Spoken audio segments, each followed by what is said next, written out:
Israeli media লেবাননের সাথে যুদ্ধ সম্প্রসারণের ঝুঁকি নিয়ে গভীরভাবে উদ্বিগ্ন। সতর্ক করে দিয়ে জানিয়েছে, একটি পূর্ণমাত্রার সংঘাত ইসরায়েলকে বিপর্যয়ের দ্বার প্রান্তে ঠেলে দেবে। সামরিক বিষয়ক বিশ্লেষক আমোস হারেতস পত্রিকায় লিখেছেন, হিজবুল্লাহর সাথে যুদ্ধ ইসরায়েলের হোম ফ্রন্টের জন্য একটি অভূতপূর্ব চ্যালেঞ্জ হবে। উত্তর ও মধ্যাঞ্চল এমন হুমকির সম্মুখীন হবে যা আগে কখনো দেখা যায়নি। হারেল উল্লেখ করেছেন, ইতিবাচক উন্নয়নের আশা করা ক্রমশ কঠিন হয়ে উঠছে, বিশেষ করে যখন সংঘাত নবম মাসে প্রবেশ করছে। তিনি নিরাপত্তা এবং সামরিক কর্মকর্তাদের সাথে আলোচনার উদ্ধৃতি দিয়ে জানিয়েছেন, ইসরায়েল একটি বহুমাত্রিক ব্যর্থতার দিকে এগিয়ে যাচ্ছে, ক্রমশই এর লক্ষণ প্রকাশ পাচ্ছে। সবচেয়ে গুরুত্বপূর্ণ বিষয় হল, লেবাননে হিজবুল্লাহর সাথে সংঘর্ষ, একটি পূর্ণমাত্রার যুদ্ধের হুমকি বেড়েই চলেছে।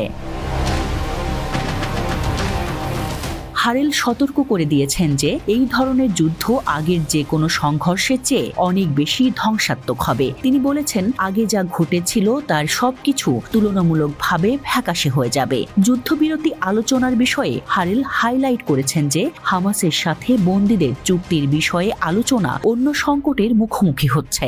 মার্কিন প্রেসিডেন্ট জো বাইডেনের বক্তৃতার পরে আশার একটি সংক্ষিপ্ত মুহূর্ত তৈরি হয়, যা দেখে মনে হয়েছিল এটি একটি যুগান্তকারী প্রস্তাব দিতে পারে।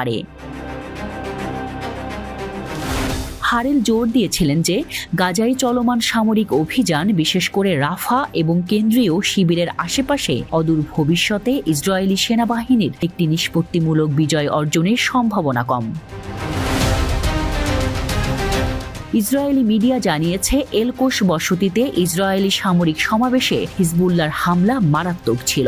লেবানন সীমান্ত থেকে দূরত্ব এবং ক্ষয়ক্ষতির পরিমাণের কারণে সংঘর্ষ শুরু হওয়ার পর থেকে এই ঘটনাটিকে উত্তর ফ্রন্টে সবচেয়ে গুরুতর বলে মনে করা হচ্ছে। কেন ইসরায়েলি বিমান বাহিনী হিজবুল্লাহর ড্রোন শনাক্ত করতে এবং বাধা দিতে ব্যর্থ হয়েছে তা তদন্তের আহ্বান জানাচ্ছে ইসরায়েলি মিডিয়া।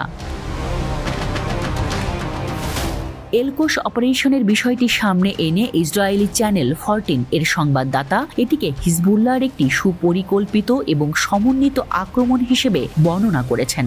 সংবাদদাতা যোগ করেছেন যে হিজবুল্লাহ তাদের আক্রমণের মাত্রা বাড়িয়ে চলেছে বলে মনে হচ্ছে। এই পরিস্থিতি উদ্বেগ বাড়িয়েছে এবং এই ধরনের হুমকির জন্য আরও কার্যকর প্রতিক্রিয়ার আহ্বান জানিয়েছে।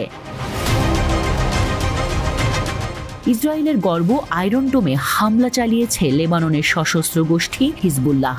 এই হামলার মাধ্যমে সরাসরি প্রতিরোধের বার্তা পাঠায় হিজবুল্লাহ লেবাননের সীমান্ত থেকে প্রায় 3 কিলোমিটার দূরে রামোট নাফতালিতে ইসরায়েলের আয়রন ডোম লঞ্চারে আঘাত করে। হিজবুল্লাহর প্রকাশ করা হামলার ভিডিওতে আয়রন ডোম লঞ্চারটি ক্ষতিগ্রস্ত বা ধ্বংস হয়েছে কিনা তা দেখা যায়নি।